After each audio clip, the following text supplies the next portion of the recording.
Guys லுக்கு சூப்பரா இருந்து படம் ஃபிளாப் ஆன ஒரு 5 ஆக்டர்ஸ் அண்ட் அவங்களோட படங்களை இந்த வீடியோல பார்க்கலாம். அதுக்கு முன்னாடி மறக்காம நம்ம சேனலை சப்ஸ்கிரைப் பண்ணிக்கோங்க. இதுல 5ஆவதா இருக்கிற ஆக்டர் யாருன்னா சூர்யாங்க.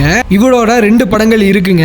ஒன்னு கங்குவா. இந்த படத்துல பிரான்சிஸ் லுக்கு செம்மையா இருக்குங்க. பட் படம் அவ்வளவுக்கும் ஓடல.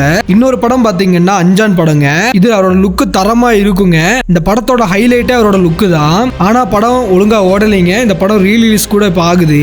4ஆவதா இருக்கிற ஆக்டர் கமல்ஹாசனுங்க. இவரோட தக் லைஃப் படத்துல லாங் பியர்டு வச்சுக்கிட்டு அனௌன்ஸ்மெண்ட் வீடியோல தரமா இருந்தாரு. ஆனா படத்துல வேஸ்டா போச்சுங்க. அதே மாதிரி இந்த படத்துல எஸ்டிஆரோட லாங் ஹேர் லுக்கும் செம்மையா இருக்கும். பட் வேஸ்ட் ஃபார் திஸ் பிலிம்னே சொல்லலாம். 3ஆவதா நடிப்புக்கு பேர் போன விக்ரம்ங்க. இவர் பாத்தீங்கன்னா ஒவ்வொரு படத்துக்கும் எவ்வளவு எஃபெக்ட் போடுவார்னு எல்லாருக்குமே தெரியும்.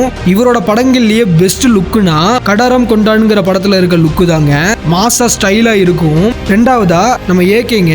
இவரோட அசல் படத்துல இருக்க லுக்கு செம்மையா டிஃபரெண்டா இருக்குங்க. இந்த மாதிரி டிஃபரெண்டான லுக்கெல்லாம் இனிமே பாப்போமான்னு தெரியல. பட் இந்த லுக்கு சூப்பரா இருந்தும் படம் நல்லா ஓடலைங்க. இதுல 1ஆவதா இருக்கிறது நம்ம தளபதி விஜய்ங்க. இவரோட பீஸ்ட் படத்துல இருக்கிற லுக்கு செம்மையா லைட் ஒயிட் அண்ட் பிளாக் பியர்ட்ல சூப்பரா இருக்குங்க. வசூல்லாம் வந்துருச்சுங்க. ஆனா நிறைய பேருக்கு இந்த படம் பிடிக்கல. காய்ஸ் இந்த மாதிரி லுக்கு செம்மையா இருந்து படம் ஃபிளாப் ஆன உங்களுக்கு தெரிஞ்ச ஆக்டர் அண்ட் அவங்களோட படங்கள் ஏதாச்சும் இருந்தா மறக்காம கமெண்ட்ல சொல்லுங்க.